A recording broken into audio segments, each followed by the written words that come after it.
Freeloaders. I'm 3T. And I'm Mike Papa Foxtrot. Freeloaders is a regular look at what is or has been free to download from the PlayStation Network. We download the games and give them a play and see if they're worth the download, bandwidth and time. This time we're looking at Crash Bandicoot 4, It's About Time, a retcon of the games that originally followed Crash Bandicoot Warped. The game was the 8th main installment in the Crash Bandicoot series, which is published by Activision in 2020, and these are our first impressions. We had a little chat beforehand. Much experience with Crash Bandicoot? No, I'm trying to remember if it was a PlayStation 1 or a PlayStation 2 was the last time I probably touched a Crash Bandicoot game. I just seem to remember that it was Lara Croft Tomb Raider minus the slightly tight-fitting sort of trouser things. That's about similar, all I remember from it. Yeah, similar kind of like camera and everything. Yeah. I think probably PS1 I would have played. That ages me. And I think maybe, well, for a platformer, and probably I've played one of the racing games since, I want to say there might have been a PS4, but probably PS3. But I'm not that huge of a fan of Crash Bandicoot. It seems to be kind of a Sony response to, well, I suppose we need to have some kind of platform mascot on our I suppose. I mean, console. it sort of falls into the same category for me as sort of Sonic. I mean, it's the same kind of thing. It's like I'm not a big, massive fan of Sonic, and like Crash, again, same kind of thing. Never really bothered me. I mean, he's a cuddly sort of, I don't even know what animal it is, to be honest with you. It's a bandicoot, but I don't know what that translates to. Yeah. I mean, the thing is, I don't know. No, I'll be absolutely honest. I was thinking, what is a bandicoot? I mean, is it a real animal? I mean, I always thought a Tasmanian devil was made up until I realised they actually come from Tasmania. I'm just going to quickly Google it. What is a bandicoot? Small marsupials. I mean, apparently he's got a Australia. sister called Coco, which is a bit weird. So never knew about that. So, and I'm thinking the system I originally played it on, I think was Grey, which probably takes us back to PlayStation 1. Yeah, so, I think it would have been. Bandicoot. It's like a little long-nosed kind of marsupial mouse-looking thing, little digging fella. So, is it an anteater, basically? Well, I don't know, like a tiny marsupial mouse anteater mixture. It's weird. Australia's weird. They've got weird animals.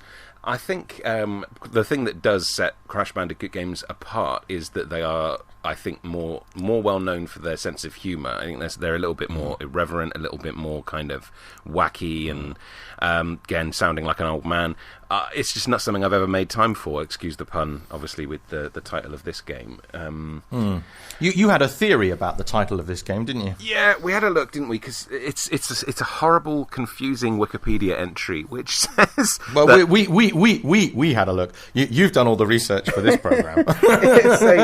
It says it's Crash Bandicoot 4. It's called It's About Time, but as you read, it's the 8th installment of the game. So if it's retconning everything that came after Warped, there's two things I think must have happened. Either everybody went, now all those games after Warped are a bit rubbish, so let's pretend they didn't exist. Or they might have been clever and maybe woven some of that in. Maybe there's some time travel stuff. Maybe they're saying, let's revisit that. So either it's new Trek and they want to destroy everything that was good that came after a certain point, or it's Back to the Future 2 being all clever and cool with things that came just before. Then this used to happen with lots of games. I mean, way back, even during the days of the Spectrum 48 loading off of cassette and the Commodore and things like that, is that you would have games that, because they were released in different regions, would have slightly different names, which would then mean that, like, years later, they would have a really bad numbering system when,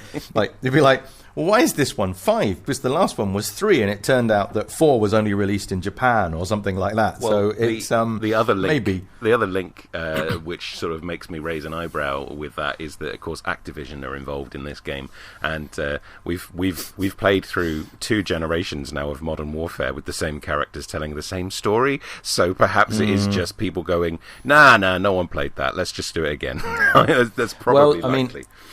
Again, though, we've also seen quite a few games like that. So the Battlefield series has been rebooted a couple of times. Exactly. I mean, I've played it. So, and each time they tell it the story is somewhat just as the cloning, the life expectancy of it kind of goes down, and the quality is definitely a little bit thinner.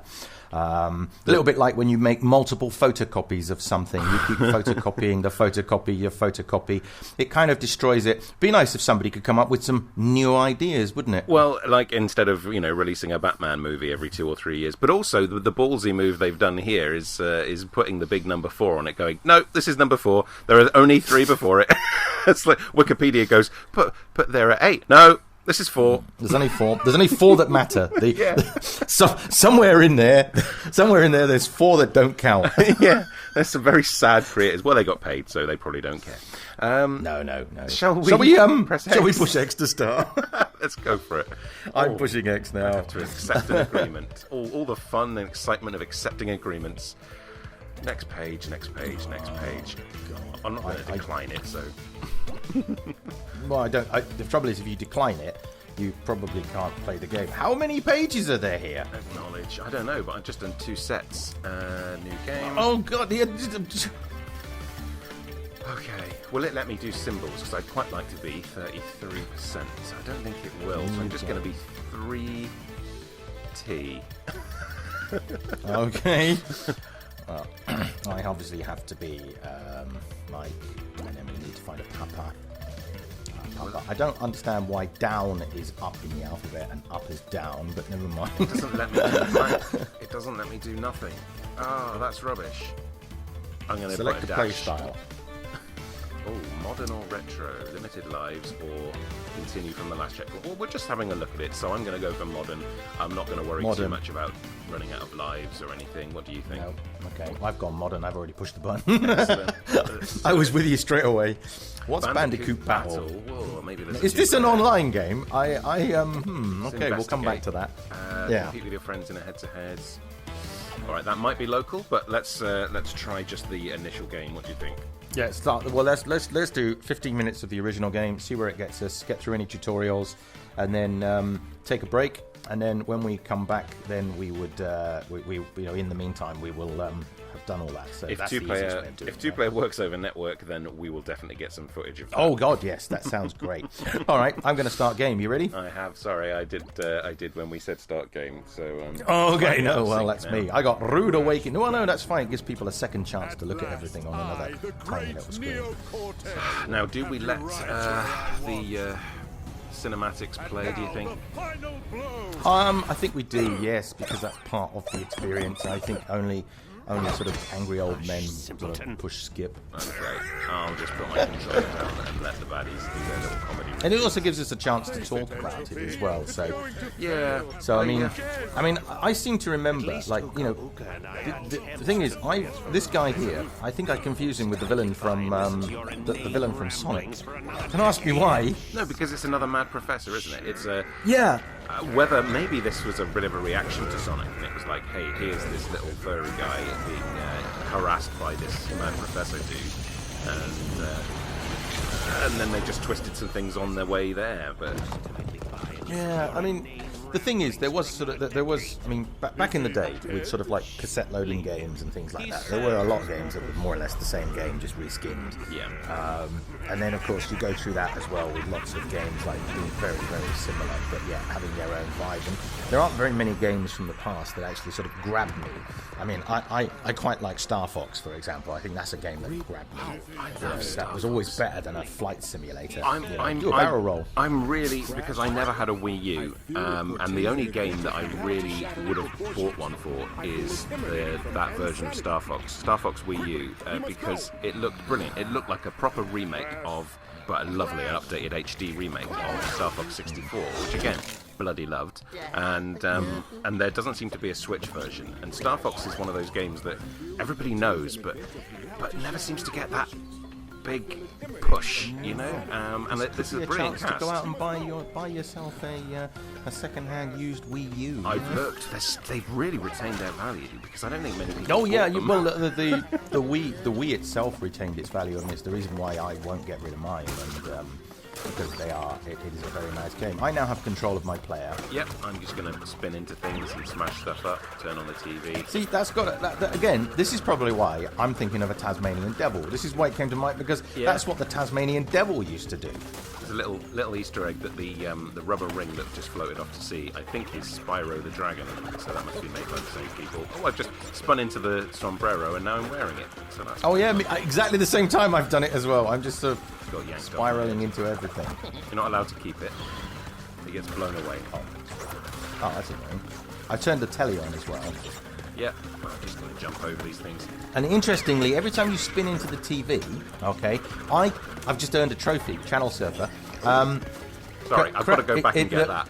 yeah, but if you spin into the TV, the accepted official releases are Crash Bandicoot, spin, Crash Bandicoot, Crash 2, something, I can't read it, too small, Crash, something in red, can't read it, too small, and then Crash Bandicoot 4. Yeah, there you go. I've got the Channel Surfer one. Yeah, so that's the last one that officially existed after they did their retcon. I should have kept quiet. You should have done, but if there's a trophy, I want it. I'm sorry if it's one that's straightforward to get. Yeah, I mean, this is working the way I would have expected it to work, which is great. So there you go. That warthog didn't take any prisoners. I just got. Well, I just used a crab to kill a crab, which I think was brilliantly funny. There's a warthog just coming up over that thing though, and it oh yeah, he got got me. Screen. I don't know yeah, what he got me as do. well. Just to I avoid think it. jump over him. I think is the plan. Yeah. Yeah. I mean, I'm not hating it. I'll be honest, not hating it. It's it's a pretty, it's a platformer. Yeah, you spin him to death.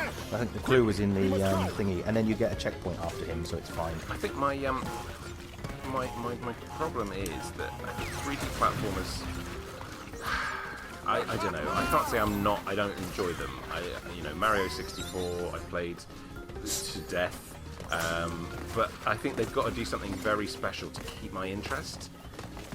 I want you to do. I want you to do what I just did, and see if you did it. See if you did it. Why? What was that? Have you got past the whatchamacallit, the warthog thing yet? Yeah. I've gone past like the rolling balls. I'm at a temple now. Oh, okay. So you didn't spin into the TNT and kill yourself then? No. It told me to jump on it and set the timer, so I did that and walked away here. Oh, you see, me. You know what I did? I spun into it and it detonated straight away. Yeah. I think that's. So it's not an intrusive tutorial either. I'll give them points for that. Letting you do your own thing. Apples seem to be important in Crash Bandicoot, from what I remember.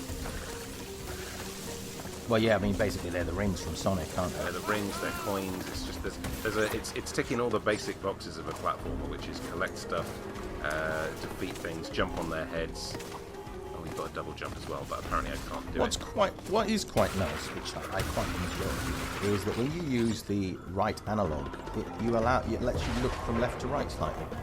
Yeah, it's a shame you couldn't turn it all around, but again, this is one of its unique things. I think you tend to go in one direction. I seem to remember watching or playing Crash Bandicoot running towards the camera, being chased by stuff in a kind of, like you say, sort of Tomb Raider, Indiana Jones way, with a massive spiky ball or something following him down a tight tunnel. Yeah. I just fell in acid and melted. What a shame. The thing it's feeling more like to me, I know, and this came first, Crash Bandicoot came first, but is Ratchet and Clank as well. It's that same thing. I think, to be honest with you, I think Ratchet and Clank is better. Don't know why. I mean, I mean, maybe again, I haven't played enough of it to actually know that, to actually say that, I suppose. But it's really what you get familiar with, isn't it? Yeah, I quite like Ratchet and Clank because I think we got that one free when the PlayStation was hacked or something. Yeah, we did have another Ratchet and Clank title at some point. So, right, I've fallen off and I'm rubbish. So. Well, I've just reached some kind of cutscene, so that's where I am at. That's how long it's taken me to get through the platform. Yeah, but might as well take your time. We're exploring, we're trying to work stuff out, aren't we? I've got like a... Okay, so if you jump and then press or hold circle in the middle of your jump, you do like a belly flop onto the ground. And if you run doing a circle, you do a sort of power slide. Okay, I'm on some kind of vine at the moment, and I've only just worked out I can jump, which is nice. Well, these fall if you touch them, so let's not mess that up. We are playing on kind of easy mode, modern. I like that it described it as modern or retro, as in modern games. Don't worry, little soldier, you lost, but you can keep playing. Whereas retro is like, no, you're dead, you lose. Hardcore, you're dead. You dead. You put money back in machine. Yeah, you know. Our generation are kind of like, oh, I've run out of lives. Okay. How do I get under there then? Oh, there's the crouch button. I mean, I'm having fun collecting apples. I guess that's fine. What did I do to him then? Where did he disappear to? Did I stamp him to death? I mean, I was hoping he was going to fly off to here. I just you can't make that jump then. That's annoying. I will add after my little passive-aggressive thing about older gamers being more hardcore, that I did instantly just fall in some poison lava or something and die. So I'm not saying I'm a good gamer by any means. Oh no, I mean I know I'm not a good gamer. I mean I'll be honest. This is not the kind of game well, yeah, and yes and no. That's the thing. Yes and no. Because I quite like the Pikmin series and things like that, and I like adventure. I mean, I'm just quite fussy, I suppose, but not terribly fussy. For evidence of my ability as a gamer, just watch every other episode of this. This and for mine, watch the episodes in between. So okay. Is that jump actually possible then? Yes, it is. Okay. The double jump is your friend, definitely. I very, very much had to lean on a double jump. Yeah, well, I thought I'd done double jump then and missed it, so there you go. Now we have to kill everyone again, start again. It is a bit temperamental, but I think that's more me being not very good than anything else. Oh yeah, I spun into a TNT even though I knew not to. That's just stupid, isn't it? It's very tempting. Oh, the double jump really get me through. Oh, anybody that touches you, you're dead. So yeah. I can't get across a certain platform at the moment, and I look absolutely incompetent. Well, at the moment you said that, I fell and died. So I think we're okay. It's not a competition. It's an exploration. That's my excuse. Sometimes you see the double jump actually kind of like stops you in the air, and sometimes it doesn't. Yeah. And that's the sort of thing that I'm kind of working on. If I can get him, if I can knock him into him, that makes that platform nice and clear. That's nice. And then what I think the game is doing is counting my deaths. So yeah, while it's not making me have to restart, it is saying, look, you died 8 times so far. Oh, I've died 10 times so far. I just died there. I am getting a little bit frustrated by this bit though, because I don't quite understand why I can't clear the jump. I'm dying in the middle of a jump where it isn't that difficult, if that makes sense. It shouldn't be that difficult. And I don't know if it's my controller or the game mechanics or just me being wrong. I think it's just, again, also to make excuses for us, it is a kind of a game type that we don't play very often. We're not. I can't run anymore. Why won't my guy run? Is there a run button? Have I missed that? No, I don't know. I can't get enough speed from the platform I'm on to get across.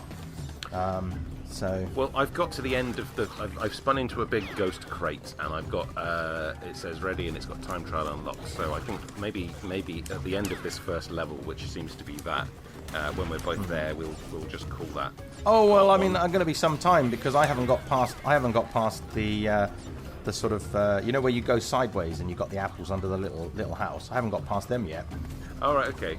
Well, it's up to you. I'll let you call the end of part 1 in that case. I'm going to just press. So I'm currently going across the little platforms. Oh, I've just managed to make it.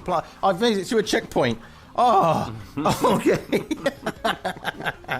I've made it to a checkpoint. Shall we say that is because that for me, I'm just happy that I got past there because I was beginning to feel incompetent. Shall we say that's it for part 1? Yeah. We will carry on playing, obviously, and then obviously also have a look at that multiplayer bit. Yeah. And for you guys, it will be moments, but for us, it will be some time, and I might start getting shouty angry, and we'll see you soon.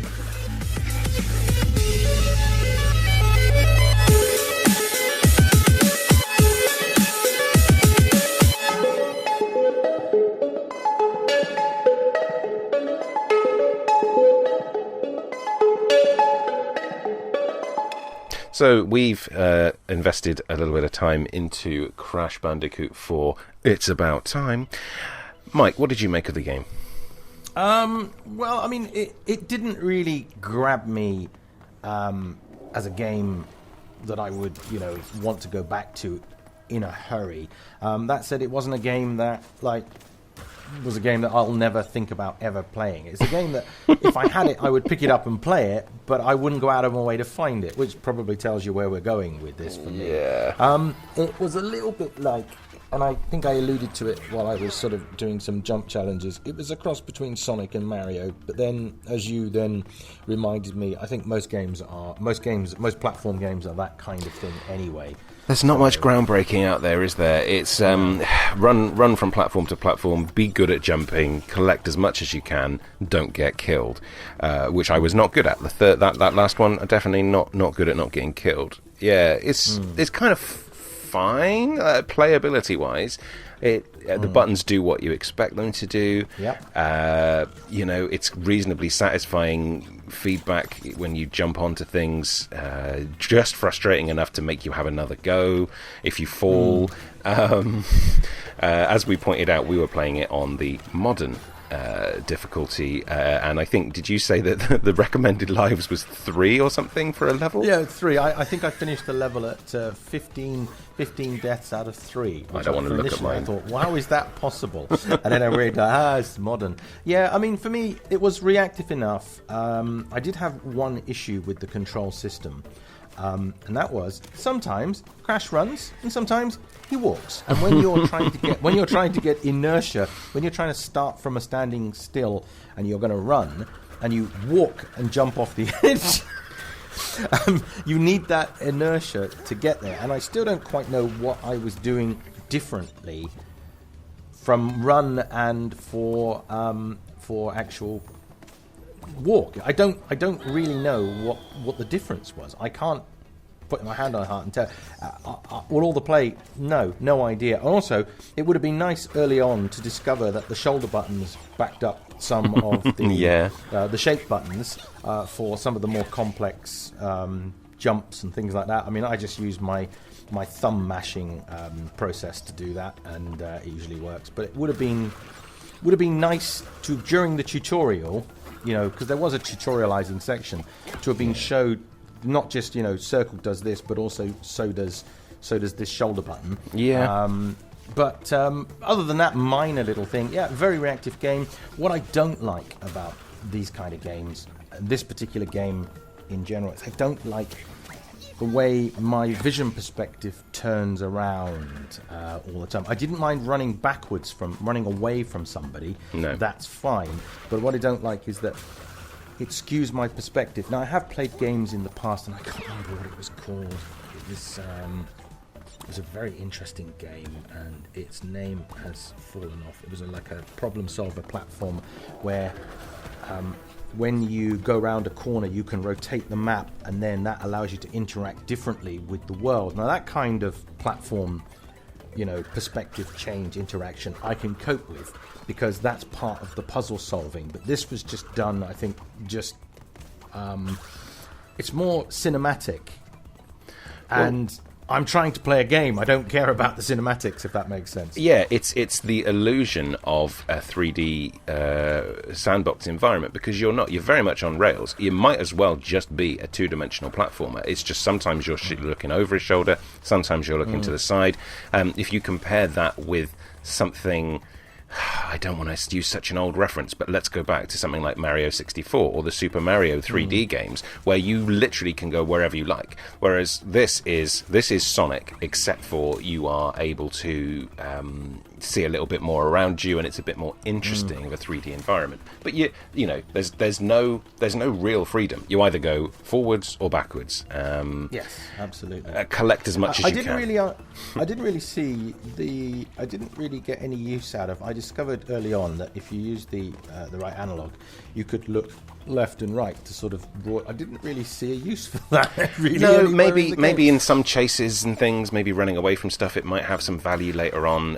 I haven't played a great deal of it, but again, I don't really. It's not a button I would think of looking at because I'm too busy like using every other button. I think I instinctively flicked it a couple of times, but then it didn't help me. So yeah. No. But I mean, it's interesting. I mean, it's not a game. Like I said, it's not a game that I hated on. It was, I think, the correct amount of difficulty. I think it's a game you had to play. There were a couple of levels that became frustrating. But at the end of the day, that's what they're there for. That's the challenge. Well, that's the whole idea. Why would you play a game that was easy? Yeah, and that's what I mean. It's got just enough frustration to make you go, oh, just one more go, which is all they want. It's a little bit of a hit in your brain to trigger something to just to not snap the controller in half, but to smash that X to go again. It's quite difficult snapping modern controllers. There have been plenty of games that have made me want to. I didn't notice any hidden catches or any sort of. There's no loot crate or DLC stuff. This is not that we've picked up on at least. No, I think the hidden stuff is really collecting all of the bits and pieces that are hidden all over the map, which is quite part of the puzzle. Oh yeah, if you've got one of those completionist mentalities, you could happily spend hours and hours just searching every nook and cranny, getting every single. I don't think they're apples. Would we say they were pears, papayas? There's some kind of weird fruit, but collecting every fruit, collecting every diamond. I know it did affect you because you were quite annoyed when you said you just missed a diamond or something at one point. It did get its little claws into your brain, and you can't kind of avoid it. That collector thing is there in all of us, isn't it? It's overall kind of a fun game. We've talked about similar, but what's the game that make you think of the most when you think of this that isn't a Crash Bandicoot game? Like similar game wise. I keep going back to Sonic. Yeah. I can't get out of Sonic. I've got that in my head. Sonic. There's a sort of a Sonic. It's Sonic meets Mario is how I describe it. Really. Yeah. Because you're collecting, obviously. Well, I mean, it has slightly different mechanics because, of course, with Sonic, when you crash into something, you lose your rings, and then you kind of flicker in and out of existence for a bit, but you're not dead, and you go and collect your rings. Whereas this, I've never really quite understood why I was collecting the passion fruit, pear, jungle fruit things, whatever they were. No. They didn't seem to make that much difference, but I suppose they did. Maybe they watered it, and then it's got a Mario-ness to it. It's your standard. Yeah. It's the Ratchet and Clank. I think we mentioned Spyro the Dragon. It's those do something that looks exciting, because that's the other thing I thought about when we were. I think when I mentioned it. I think we were recording when I mentioned it. I definitely said to you the Ratchet and Clank thing of there are certainly moments like where you'll be going along a zip wire and it all looks very skillful, but you're actually not doing anything. You're basically in control of the jump button, and pick up all these bits. Pick up whether they're rings, whether they're coins, whether they're papayas, or whatever you collect in Ratchet and Clank. Lego games, I think, is another very similar thing. Collect all the studs. Yeah. It's just run along, collect it. What I suppose it's got is its own sense of humour. It's trying to be a kind of. It's almost like a Looney Tunes cartoon. You're getting hit on the foot with a hammer, and that kills you. Like I said, it had a Tasmanian devil vibe. Yeah, very much. The thing is, I didn't really see any uses for the things I was picking up. Whereas no. in a good game, you pick up pieces and you use them to make things. Yes. Like I said, with Sonic, the rings are there to protect you when you pick them up. Yeah. With Mario, the things you're picking up are assisting you in your boost and speed. There was one thing I picked up, though, a couple of times that was like a little spinning thing that would actually protect you. Yeah, the mask. Things, but that sort of tiki mask thing is like an invincibility But it's ticking all the boxes, isn't it? These are the things you collect. This is your invincibility. There's no kind of, not that I've seen, there's no equivalent to a mushroom or anything that makes you have a different power so far. Maybe there might be for later on, but not that I've noticed. No. I mean, that's the thing. I mean, and you know, it's at the end of the day, you know, I think you can only really say what the game is similar to, because what is it dissimilar to? Well, it's you know, it's certainly. I mean, it's got similarity to Donkey Kong. Well, it's Donkey Kong Country, that kind of thing. Donkey Kong 3D. Yeah. It's your, and again, we may have said this in the previous part, or may have said it when we weren't recording, but it's I think Crash Bandicoot seems to exist for the kids who had a PlayStation and couldn't get a Mario game, couldn't get a Sonic game, and so here was your cartoon character mascot. Have fun, but again, but the PlayStation was very good at creating those third-party characters. Like I said, there was Spyro, you had Ratchet and Clank, you had there was another one similar to that, which I can't think off the top of my head.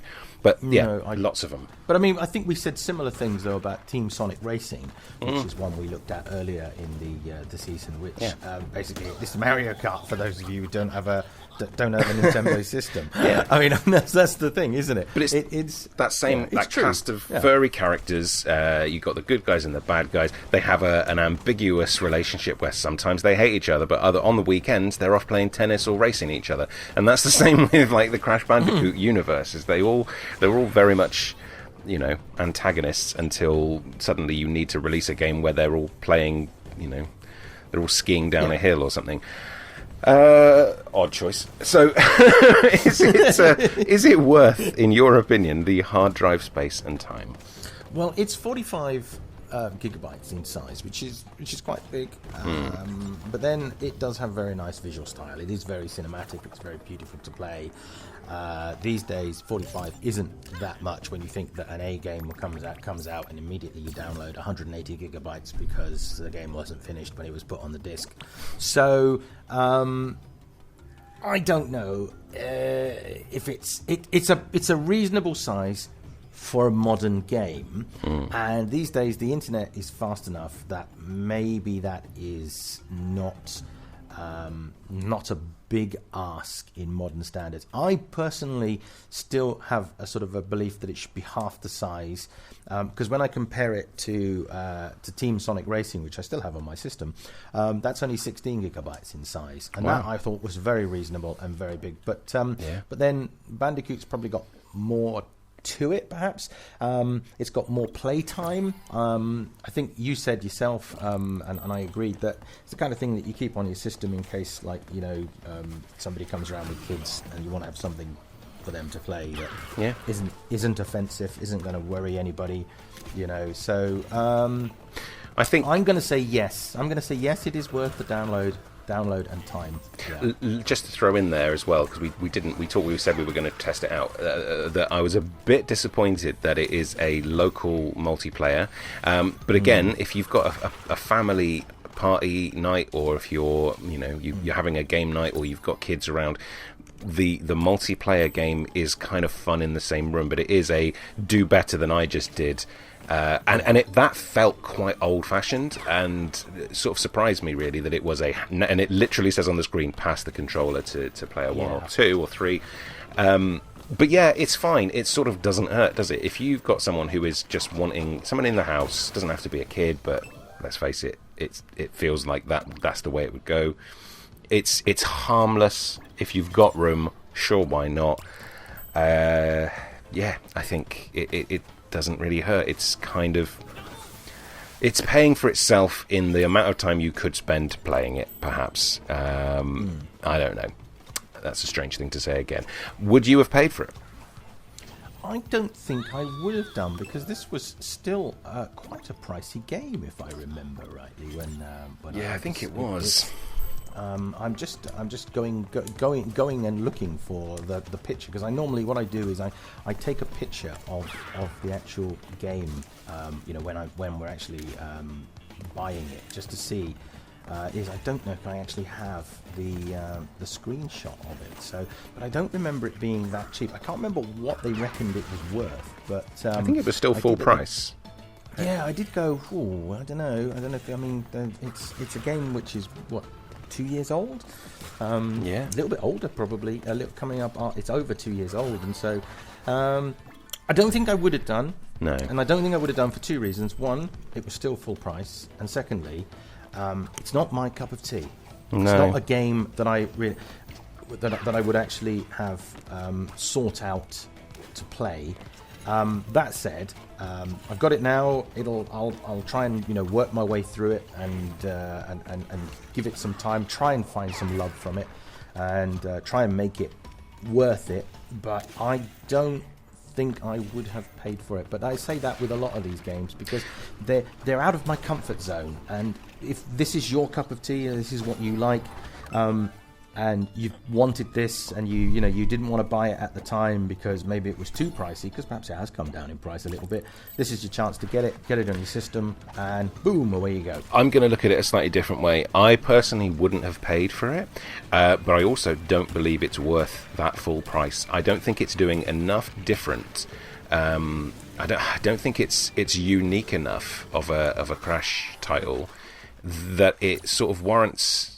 In this day and age, even 2 years ago, that it warrants a kind of big full release. It looks pretty, it's doing what it needs to do, but it doesn't feel like it's pushing any boundaries. Maybe that's the point. Maybe it is just a nice, comfortable. They've obviously erased 4 games worth of history, so maybe they did push boundaries. I don't know enough about Crash. Maybe they pushed boundaries and people went, oh no, I don't like it, and they went, all right, here you go, this is what Crash looks like. Can we have a network game? No, you can sit in the living room, mate. That's what's missing, though. I think that's what's missing. I think if this had like an option where a co-op option where you could actually, then it would be fine, because you could have it that it zooms out slightly, so you get a slightly bigger perspective, and then if somebody falls off the screen, they die, or you have so long to get on. That would be something which would have made this a lot nicer, and also to have that in split screen mode, so you could have 4 controllers, you could have 4 people on the screen, you could have somebody playing one of the bad guys and somebody playing good guy. That would have been innovative, wouldn't it? That's what Lego do, or did, at least in some other games, is that you playing in the same level at the same time, but if you move away from somebody else, the camera follows and it splits and it's beautiful. And that kind of thing, I think, in the 2020s is kind of you would take for granted that a multiplayer mode would not be past the controller. The thing is, we know this is possible because we played the Prison Break game where it was like that. It would do that, where when you were on the same screen and then you would split. And I've seen other games do it. And I don't understand how a game that is this big, this modern, doesn't do that. But then this is not the first time we've met a game like this where it has let us down in this way, where it has promised sort of a multiplayer-ness to it, only to discover that it's a local multiplayer, or it's a multiplayer with randoms, and it's very difficult to meet up with people. Well, it looks beautiful. The graphics are lovely, but it feels like a game that's 20 years old. And I think if I was going to shell out full price for a game, I'd like it to be something I haven't necessarily already played or could have just owned a lot cheaper. So I don't know, take that as you will, but certainly an interesting discussion this time. And with that, I think maybe we'll wrap it up, and I'm going to tell you again that this is 3T. And this is Mike Papa Foxtrot, and we were looking at Crash Bandicoot 4, It's About Time, that was freeloadable from the PlayStation Network for July 2022.